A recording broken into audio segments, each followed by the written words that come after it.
Hi friend, this is Shadab your English trainer. आज हम एक और शानदार स्ट्रक्चर पढ़ने वाले हैं। वो है V1 plus ING। V1 plus ING को हम देखेंगे कि सेंटेंस में कैसे फंक्शन करता है। हाँ, बगैर फंक्शन को समझे हम किसी भी सेंटेंस की मीनिंग को हम एक्यूरेटली नहीं निकाल सकते। हमको पहले समझना पड़ेगा फंक्शन क्या कर रहा है, क्योंकि V1 प्लस ING सेंटेंस में आता है तो कभी वो मेन वर्ब की तरफ काम करता है, कभी वो पार्टिसिपल की तरह कार्य करता है, कभी वो जीरन की तरह कार्य करता है।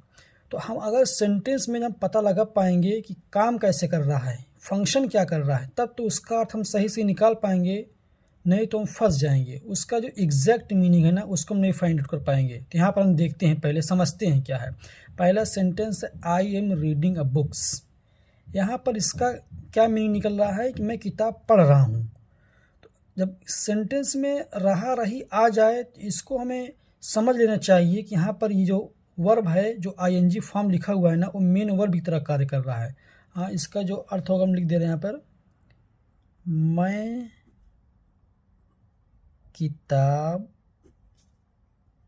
किताबें पढ़ रहा हूँ। मैं किताबें पढ़ रहा हूँ। अब दूसरा सेंटेंस है आई लाइक रीडिंग बुक्स। इसका क्या मीनिंग निकल रहा है कि मुझे किताबें पढ़ना पसंद है। अब ING फॉर्म इसमें भी है और ING फॉर्म इसमें भी है, लेकिन इसमें क्या अर्थ निकल रहा है, मैं किताबें पढ़ रहा हूँ, इसमें रहा का अर्थ आ रहा है, लेकिन इसमें पढ़ना पसंद है। हाँ, यहाँ पर पढ़ना आ रहा है, यहाँ पर पढ़ रहा हूँ आ रहा है। दोनों में कैसे इसका अर्थ डिफरेंट कर गया, किस बेस पे? क्योंकि जो फंक्शन यहाँ पर रीडिंग कर रहा है एज ए मेन वर्ब कर रहा है, यहाँ पे जो रीडिंग फंक्शन कर रहा है एज ए जीरंड कर रहा है। हाँ, क्योंकि यहाँ पर रीडिंग जो है ये आई के ऑब्जेक्ट के रूप में आया है, तो जीरंड क्या होता है, नाउन होता है।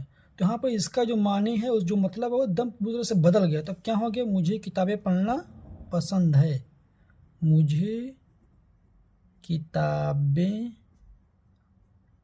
पढ़ना पसंद है। अब अगला देखें, आई सा हिम रीडिंग बुक्स। मैंने उसको किताब पढ़ते हुए देखा। अब यहाँ पर क्या मायने निकला, पढ़ते हुए।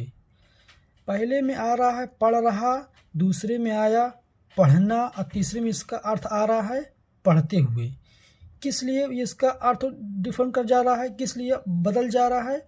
उसका एक ही रीज़न है कि जो फंक्शन है ना, हर सेंटेंस में रीडिंग का फंक्शन अलग है। पहले में एज ए मेन वर्ब, दूसरे सेंटेंस में एज एन ऑब्जेक्ट यानी जीरन के रूप में, और तीसरे में पार्टिसिपल के रूप में ये काम कर रहा है। इसलिए सबका अर्थ बदल रहा है। लेकिन ये कम समझ पाएंगे जब तक हम सेंटेंस के पूरी तरीके से हम उसका ऑपरेशन करना नहीं जान पाएंगे, इसमें कैसे इस्तेमाल हो रहा है, कैसे यूज हो रहा है, तब तक हम उसका अर्थ एग्जैक्ट नहीं निकाल पाएंगे। तो इससे हमें ये पता चला कि अगर देखने के हिसाब से अगर हमें सेम लगे, लेकिन हमें देखना होगा फंक्शन कैसे कर रहा है V1 प्लस ING। हम आँख मूंद कर यूँ ना कह दें हाँ रहा है रही है। अब हम अक्सर कन्फ्यूज हो जाएंगे। आई लाइक रीडिंग बुक्स, इसका हम कुछ और मायने निकालेंगे। मैं किताबें पढ़ना पसंद कर रहा हूँ, इसका हम अर्थ ये निकाल देंगे, तो जो पूरी तरीके से गलत हो जाएगा। तो यहाँ पर हमें देखना है कि तीसरा सेंटेंस है कि हमने उसको, मैंने उसको किताबें पढ़ते हुए देखा। रीडिंग तीनों सेंटेंस में आया, लेकिन तीनों का अर्थ, तीनों सेंटेंस का अर्थ अलग आ रहा है। पहले में क्या, आई एम रीडिंग बुक्स, मैं किताबें पढ़ रहा हूँ, क्योंकि यहाँ पर reading as a main verb आया, क्योंकि हेल्पिंग वर्ब एम है और ये प्रेजेंट कंटिन्यूअस है, टेंस है। और दूसरा सेंटेंस क्या है, आई लाइक रीडिंग बुक्स, ये प्रेजेंट इंडेफिनिट टेंस है, कंटिन्यूअस टेंस नहीं। अगर कंटिन्यूअस टेंस होता तो इसमें भी रहा का अर्थ आ रहा होता, लेकिन यहाँ पर ये प्रेजेंट इंडेफिनिट टेंस है और यहाँ पर रीडिंग जीरन के रूप में यूज हुआ है, और इसलिए यहाँ पर ये नाउन है। हाँ, और ये इस सब्जेक्ट के ऑब्जेक्ट के रूप में, इस वर्ब के ऑब्जेक्ट के रूप में यूज हुआ है। तो यहाँ पर ये क्या है, ये ऑब्जेक्ट है। ये क्या है, जीरंड है। ये क्या है, मेन वर्ब है।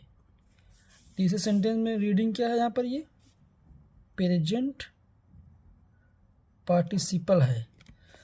रीडिंग, इस तरह से पता चल गया कि एक ही वर्ब कई तरह से फंक्शन करते हैं। अब लोग कंफ्यूज हो रहेंगे कि जीरंड क्या है, मेन वर्ब क्या है और पार्टिसिपल क्या है। हम इसको सीधी सीधी शब्दों में समझेंगे कि जब verb as a noun function करे किसी सेंटेंस में तो वहाँ पर वो जीरंड कहलाएगा। जैसे इस सेंटेंस में रीडिंग वर्ब है लेकिन फंक्शन क्या कर रहा है, काम क्या कर रहा है, एज एन ऑब्जेक्ट काम कर रहा है, इसलिए यहाँ पर ये जीरंड है। हाँ, इसे हम यहाँ पर मेन वर्ब नहीं बोल सकते, इसे हम जीरंड ही बोलेंगे। ये नाउन का कार्य कर रहा है क्योंकि इस वर्ब के ऑब्जेक्ट के रूप में काम कर रहा है। और जब कोई नाउन किसी सेंटेंस में एग्जेक्टिव की तरह काम करे, किसी की विशेषता बताने का काम करे, तो वहाँ पर वो जो वर्ब होगा वो पार्टिसिपल कहलाएगा। हाँ, वो मेन वर्ब नहीं कहलाएगा। इस सेंटेंस में मेन वर्ब ये है, सी का सेकेंड फॉर्म, ये पास्ट इंडेफिनिट टेंस है। तो यहाँ पर ये रीडिंग क्या है, प्रेजेंट पार्टिसिपल है। तो तीनों के जो फॉर्म है सेम है, V1 + ing है। क्या क्या बनता है, या तो मेन वर्ब बनेगा, या तो ये प्रेजेंट पार्टिसिपल बनेगा, या तो ये जीरंड बनेगा। जब जीरंड बनेगा तो नाउन का कार्य करेगा, वो या तो सब्जेक्ट बनेगा या तो ऑब्जेक्ट बनेगा।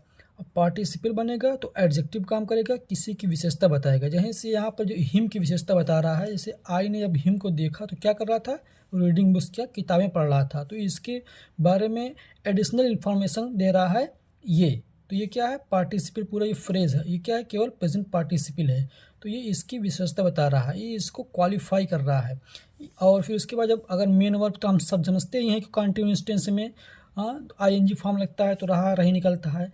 आज के लिए बस इतना ही। अगर आपको ये टॉपिक समझ में आया हो तो हमारे वीडियो को लाइक करें, चैनल को सब्सक्राइब करें और इस वीडियो को शेयर करना न भूलें, ताकि और सारे लोगों का कन्फ्यूजन दूर हो सके। आज के लिए बस इतना ही। Till then take care, keep practising and have fun. Thank you.